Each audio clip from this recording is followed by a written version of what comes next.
সবজি অনেক দিন পর্যন্ত ফ্রিজে রাখার টিপস। আমি বাজার থেকে সবজি কিনে নিয়ে এসে সেগুলোকে ভালো করে ওয়াশ করে মুছে শুকিয়ে তারপরে আমি এই কন্টেনারগুলোর মধ্যে রেখে দিই। প্রথমে কন্টেনারগুলোকে আমি একটা কাপড় দিয়ে আগে রাখি, তারপরে সবজিগুলো দিই, তার উপরে আরও একটা কাপড় দিয়ে সেটাকে রেখে দিই। এতে কি হয় বন্ধুরা, সবজিগুলোকে না অনেক দিন পর্যন্ত সেভ করা যায়। মানে এতে তোমার সবজি ফ্রিজে অনেক দিন পর্যন্ত প্রায় 2 সপ্তাহ মতন ফ্রেশ থাকবে।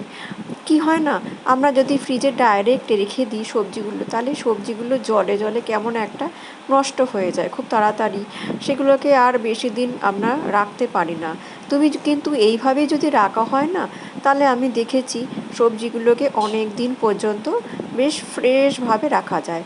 আমি লঙ্কাগুলো এইভাবেই রাখি, ধুয়ে নিয়ে মুছে ভালো করে কাপড় দিয়ে জড়িয়ে তার ওপর আমি আবার র্যাপ করে রেখে দিই। এতে আমার লঙ্কাও অনেক দিন পর্যন্ত ভালো থাকে, ফ্রেশ থাকে একদম। একটা লঙ্কাও আমার নষ্ট হয় না, আমার সবজিও নষ্ট হয় না। তারপরে আমার হয়তো সব রাখার জায়গা নেই, তো যে কটা বেঁচে থাকে আমি একটা তোয়ালের মধ্যে করে জড়িয়ে এইভাবে প্লাস্টিকের মধ্যে করে রেখে দিই। তো এইভাবেই আমি সারা মাসের সবজি, বলতে গেলে প্রায় সারা মাসের না হোক অনেক দিন পর্যন্ত আমার সবজি আমি ফ্রিজে এইভাবে রাখতে পারি।